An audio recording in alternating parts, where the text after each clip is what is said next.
KQNY Radio News is supported by a generous grant from the Feather River Community Fund. More information about their programs and activities is online at featherrivercommunityfund.org. The news is also brought to you by Heat Transfer Systems. They can be reached at 530-283-3665 for all HVAC needs including conventional, geothermal, ductless systems, and more. We're also supported by Hunt Propane, providing bulk propane deliveries to residences and businesses at 530-283-9062, and Feather Financial, here to help with insurance, tax preparation, and accounting services. They're at 530-283-2341 and online at featherfinancial.com. Sierra Pacific Industries is committed to sustainable forest management and also supports KQNY Radio News. Information about career opportunities with SPI is available at 530-283-2820 and online at spi-ind.com/employment. In partnership with the Plumas Sun, this is KQNY Radio News.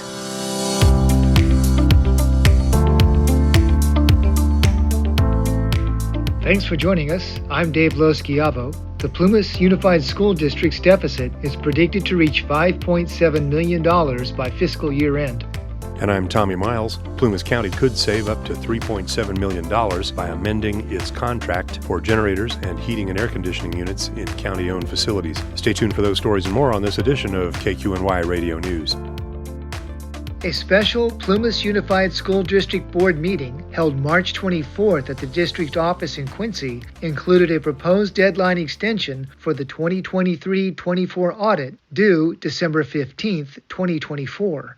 The Plumas Unified School District Board also reviewed the second interim financial report for the 2024-2025 school year, which projects a growing deficit. Trustee Edlin surprised the audience when she used the public comment period to announce she submitted her resignation to the governing board last week, and her last day is Wednesday, April 2nd. I gave a lot of heart and soul to this district, she said. Right now, I need to prioritize my health and reconnect to a life that provides me peace. The board will appoint a new trustee to fill her seat for the remainder of that time. To qualify for appointment, interested parties must be at least 18 years of age and reside within the district, which includes East Quincy, south of State Route 70, Cromberg, Gray Eagle, Clio, Gold Mountain, and Whitehawk. Candidates must complete an application and interview before the board at a special public session. The deadline to apply is April 30th at 12 p.m. First on the agenda was a 60-day extension request to the 2023-24 audit, which was due in December of 24. Interim Plumas District Unified School District Superintendent Jim Frost presented the overdue audit issue. The board approved the audit extension 5-0. The school board provides interim fiscal reports twice a year in December and March to show the fiscal health of the County Office of Education and the school district for the current year. They include projections for the next 2 years.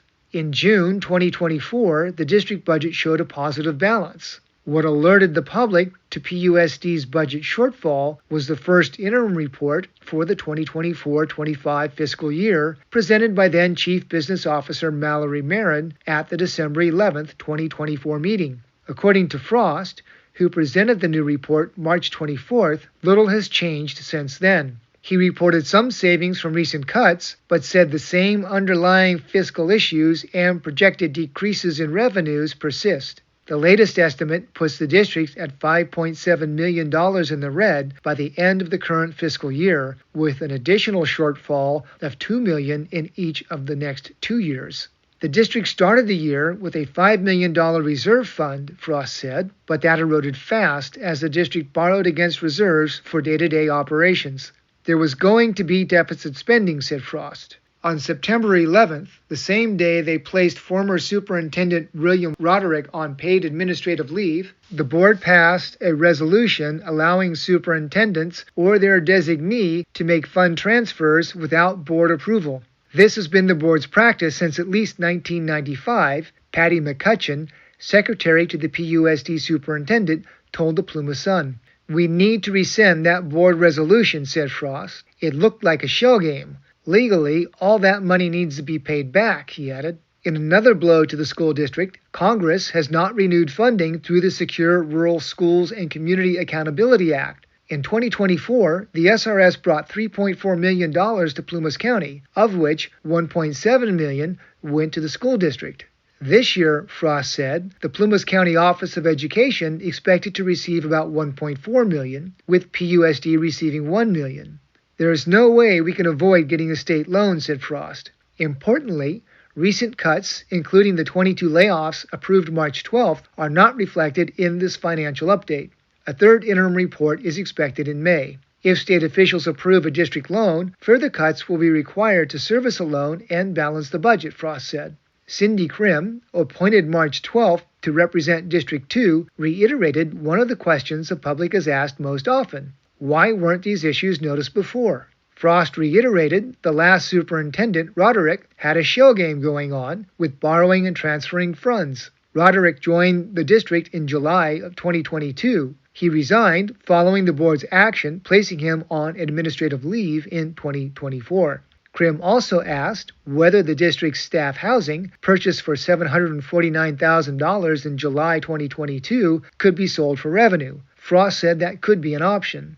The next regular meeting of the PCOE-PUSD Regular Joint Governing Board is scheduled for 4 p.m. on April 9th at the C. Roy Carmichael Elementary School cafeteria in Portola. The meeting is expected to include Fine, the state official, with a presentation of the state's latest financial report.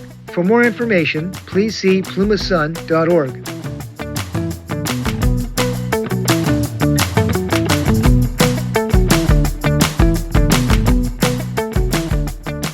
Plumas County could save as much as $3.7 million by making changes in the number of generators and heating and air conditioning units planned for installation in county-owned facilities, according to a review by Supervisor Mimi Hall and Nick Collin, County Facilities Director. The changes would amend the county's $10.9 million contract with NG Services U.S. In an April 1st presentation to the Plumas County Board of Supervisors, Hall and Collin listed several ways to save money on the energy-related projects the company began installing in January. They're working with NG officials to reconsider parts of the county's year-old contract with the company, which describes itself as, quote, a global player in low-carbon energy and services, unquote. Quote, the county now has an opportunity to reassess this project, Hall said. We only want to make changes if they produce a net gain for the county, unquote. The supervisors signed the $10.9 million contract March 19, 2024, with NG. The goal was to replace the county's obsolete energy-sapping equipment with state-of-the-art generators, HVACs, and LED lighting. The reassessment report Hall and Collin presented was in response to an hour-long discussion among the Board of Supervisors at their March 18th meeting. The discussion aired concerns about the NG contract. County officials and members of the public cited unnecessary equipment and high costs included in NG's plans. The board directed Collin to review the entire project, including the contract. In response, Collin told the supervisors the county could save $1.6 million by having the Facilities Department replace HVAC units over time using local contractors. He recommended replacements as needed over 6 years. The NG contract plans to replace several HVAC systems at once. It lists HVAC replacement costs at $129,800 each. A local contractor has just replaced 2 units for less than $25,000 each, Collin said. He estimated potential savings on generators at $2.1 million.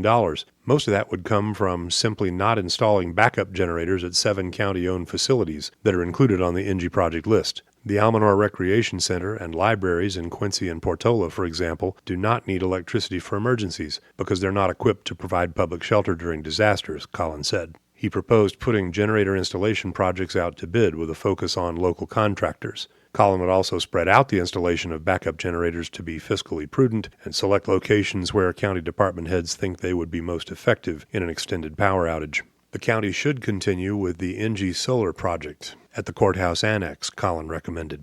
The proposal is to install solar panels over the annex parking area using the generated electricity to power the annex, with the remainder sold back to PG&E. The project must be completed in 2026 to qualify for NG's estimated $500,000 in Federal Inflation Reduction Act funds, Collin said. Additionally, his understanding is that the Annex Solar project will be grandfathered in with PG&E to be reimbursed at a better rate than the current methodology. Quote, the solar project makes sense to us, said Supervisor Hall. Other aspects of the contract do not, she and Collin said. NG officials estimated that the county would save $4.8 million over 30 years by contracting for multiple upgrades to the county's aging energy infrastructure. Those calculations did not take into account the cost of contract exclusions, changing orders, and the staff time, Collin said. His facilities department has already invested many hours addressing issues with lighting installation currently underway and adjusting for staff needs. For much more on this topic, please see the article by Jane Braxton Little at plumasun.org.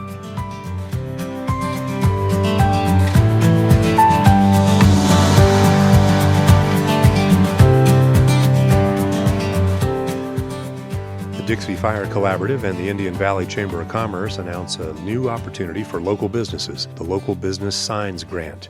This initiative is designed to help businesses in the Dixie Fire burn scar enhance their visibility and attract more customers by providing funding for signage improvements. This grant is part of the Small Business Marketing Assistance Grant, which aims to support businesses by offering access to professional marketing resources. Eligible businesses will receive assistance in boosting their digital and physical presence, ultimately strengthening their brand and customer outreach, say organizers. With this funding, businesses can apply for signage improvements, whether it be storefront signs, wayfinding signs, or other branding materials that contribute to a stronger business presence in the community. To qualify for the grant, businesses must operate within the Dixie Fire burn scar. This includes Taylorsville, Crescent Mills, Indian Falls, Greenville, and Canyon Dam. Applicants must demonstrate a clear need for marketing and signage assistance and commit to follow-up reporting on the impact of the grant. Selected recipients will be connected with marketing specialists from Kata Marketing in Quincy and Indian Valley Chamber of Commerce to receive guidance on maximizing the benefits of their new signage. Quote, this grant presents an excellent opportunity for local businesses to rebuild, grow, and thrive in the wake of the Dixie Fire, says the Indian Valley Chamber of Commerce. If your business could benefit from new signage and marketing assistance, we encourage you to apply today, unquote.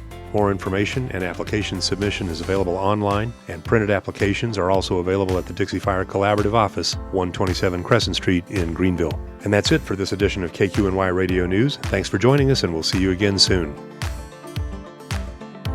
This program is a production of KQNY Community Affairs Programming, and it's powered by the Plumas Sun, a group of Plumas County journalists and organizers committed to providing high-quality, objective coverage of local news. The Plumas Sun and KQNY both depend on community support, so please consider helping us out by going to KQNY919.org and plumasun.org and making a donation. Thank you for helping to keep local news on the web and on the air.